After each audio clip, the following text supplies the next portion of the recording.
Hey guys, Frosty Knives here, back with another EU book review. And for today's review, we are going to go all the way back to the beginning, all the way back to the origins of the EU. But before we do that, before we get to the review, there's something I want to do. I want to do a little thought experiment with you guys. So before we get to the review, sit down, get comfortable, close your eyes or not, and let's just take a moment and take a little trip down memory lane, if you will. So let's pretend that you are an 8 or 9-year-old child in the spring of 1977. You don't get to see a lot of movies. You don't get to go out a lot. Maybe you just see, you've only seen a couple of movies in your life.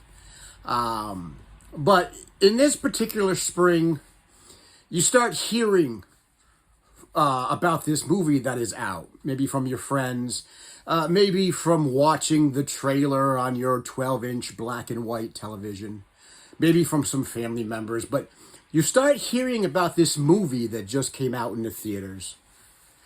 This movie that is called Star Wars. Not A New Hope. No. That will come decades later. Just Star Wars. And you're not really sure what it's about. But everybody you've heard talk about it says you have to see this movie. It's unlike anything you've ever seen. They can't really describe what it is.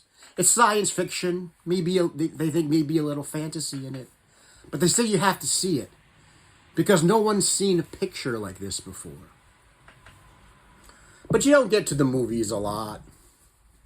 And so finally, after hearing about it from people and seeing commercials for it on television, maybe reading a review about it in a TV guide or in a magazine, you finally convince your parents to take you to go see this movie. And so they take you to see the movie, and you sit in the theater with your large popcorn and your box of jujubes, your extra large Mr. Pibb, for 2 hours, and you watch this movie. And they're right. It's unlike anything you've ever seen before. It is science fiction, but it's something more. You can't quite put your finger on it, you know? There's space battles. There's unusual creatures all over the place. There's a young hero and a scrappy sidekick. There's a really dark and brooding bad guy, main villain, that you're not sure if they're a robot or not. And you're just in awe by it. So you go home and you think about it. You think about it for a while. And then maybe if you're lucky, you go to the movies again, maybe a second time or a third time, which is unusual for you because you don't go to the theater to see movies more than once. But this one you do, because this one is different. And after seeing it multiple times, it's still stuck in your head.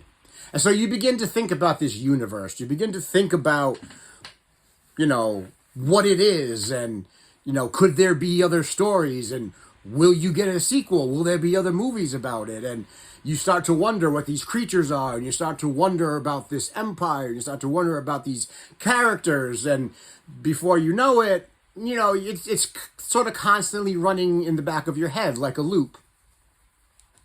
And so you go through the rest of 1977, you go into 1978, and you're still kind of thinking about this movie.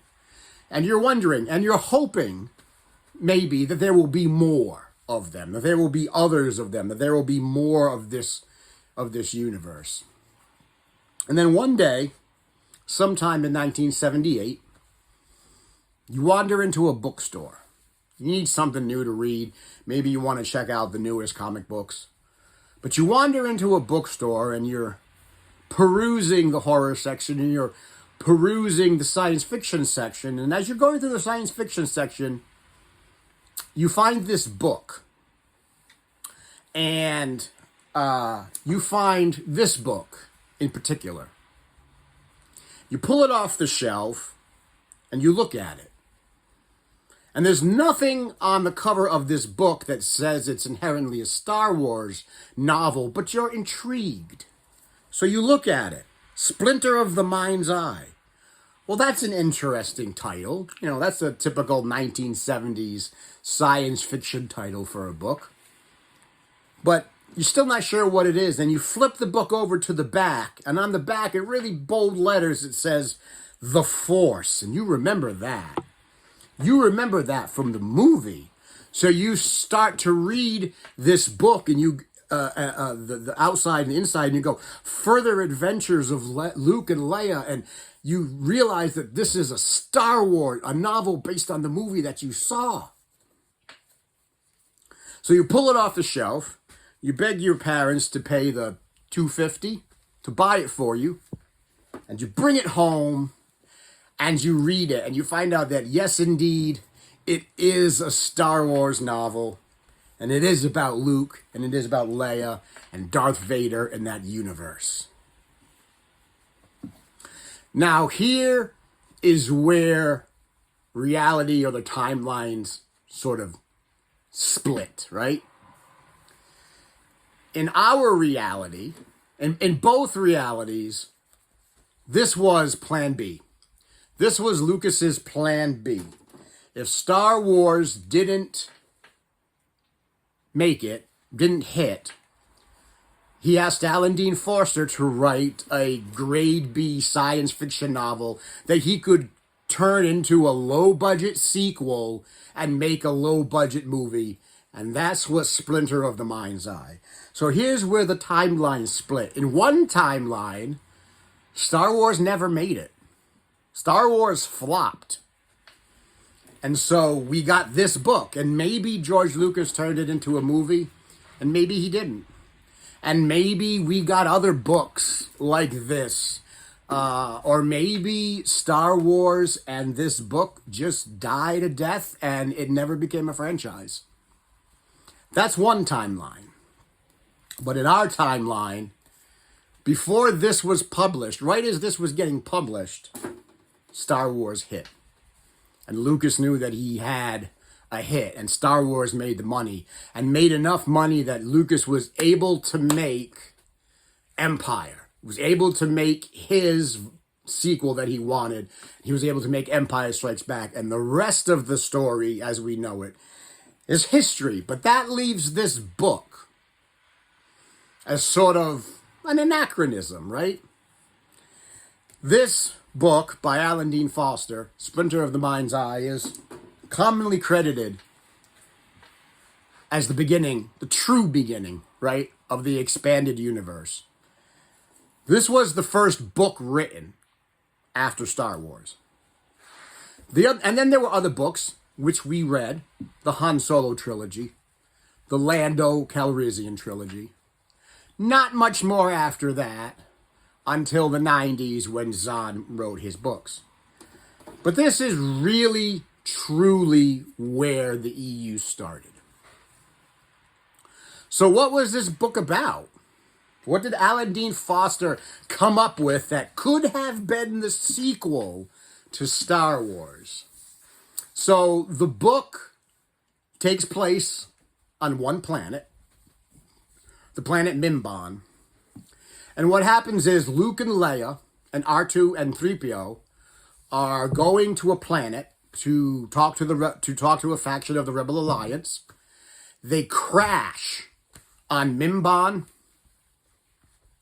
and they get approached by this after they crash. They finally make it to a city, and they get approached by this old woman named Hala, and she asks them for help.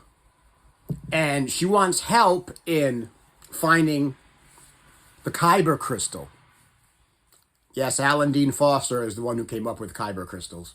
In this book, they're a little different. She wants their help finding the kyber crystal, because what the kyber crystal does in this book is that for people who use the Force, if you have the crystal, it greatly enhances your connection and your power to the Force. So if it falls in, Jedi hands, then it could be used for good. But if it falls in the Empire's hands or in Vader's hands, then it could be used for bad. And so that's essentially the book. Luke and Leia with Hala trekking across Mimban to find this kyber crystal. And of course, the Empire now knows about it. And so they send a detachment of troops to the planet with Vader, and so the Empire and Luke and Leia are both looking for this kyber crystal, which they eventually do find, as does Vader. It's a very simple story. That was one of Lucas's requests for Alan Dean Foster. He said, I want you to write a story where it's not really tech heavy, like where I can reuse the props and special effects from my first movie if I need to make this. So it's very simple, but it's very interesting. Luke is still, learning how to use the Force, as always. What's interesting about the book is that there's no Han and there's no Chewie. And I think I read the reason for that is because at that point, Ford and Mayhew hadn't signed on for any sequels. Apparently, I guess Fisher and Hamill had, but Ford and Mayhew hadn't, so they left Chewie and Han and the Falcon out of the book. So that's a big thing. It's really just Luke and Leia and 3PO and R2 looking for the crystal. So, there's a lot of interesting things in this book.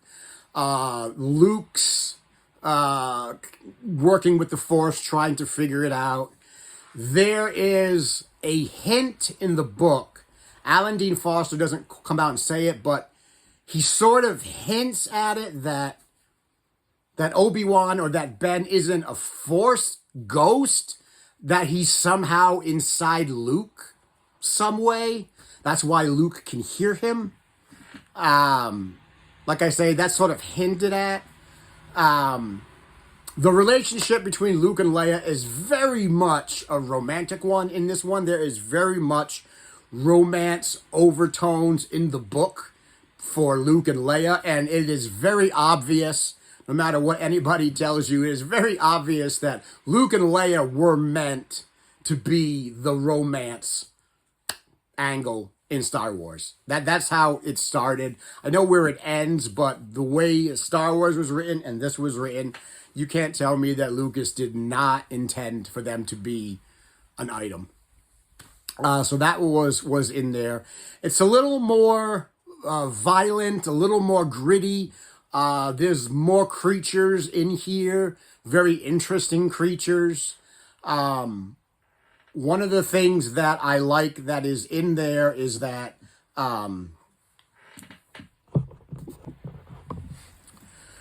one of the things that I like that was added to the book was at the end when they meet Vader, where Vader finally meets up with Luke and Leia and the crystal. The first person to fight Vader is Leia with Luke's lightsaber. And I thought that was interesting because this, I believe, is the only book where Leia fights Vader hand to hand like that. And I thought that was an interesting choice, and I thought that was a good choice. It was really neat. I mean, of course, the fight was clumsy. It wasn't technical. She didn't really know what she was doing. It was sort of more cat and mouse and a little bit more brutal. But I liked the fact that we get to see a fight between Vader and Leia. That they were making Leia and Luke sort of like equal partners. Overall, I liked the book. I liked the book for what it was. I think, oddly enough, it fits well in the chronology and in the timeline. I think that there are some things, of course, that don't fit because it was written at a time where nothing was really, really fleshed out. But overall, I think Splinter of the Mind's Eye was a really good read. It's a really short read. My copy is only 199 pages. But I think it's good. I think it's well worth your time, especially if you're into Star Wars, and especially if you're interested in the origins or the very first book that was sort of ever written in the Star Wars universe. I think this is well worth your time. And it's got a pretty cool cover. We got Luke, Leia, and Vader on the cover with the Kyber crystal, which of course is red. I think that's the Kyber crystal. But it's neat. So guys, that's my review of Alan Dean Foster's Splinter of the Mind's Eye. I think I gave it a 4 on Goodreads. I gave it a full star just for the fact that it was the very first book to come out after Star Wars. So it gets a full star for getting that ball rolling. So that's my review. If you've read it, if you've read any of these books, tell me what you think. As always, put it down below in the comments. What did you think about this book or any of the other books that we've talked about so far? The next book that we're going to be reading is a book called Razor's Edge, and that's going to be the last book we will read before we get to the novelization of The Empire Strikes Back. So guys, as always, if you like the video, give it a thumbs up, give it a share, pass it around, tell your friends, tell your enemies, tell your friends that may have seen Star Wars in the theaters, but have never read any of the books. And as always, thank you for coming to my TED Talk, and I will see you in the next review.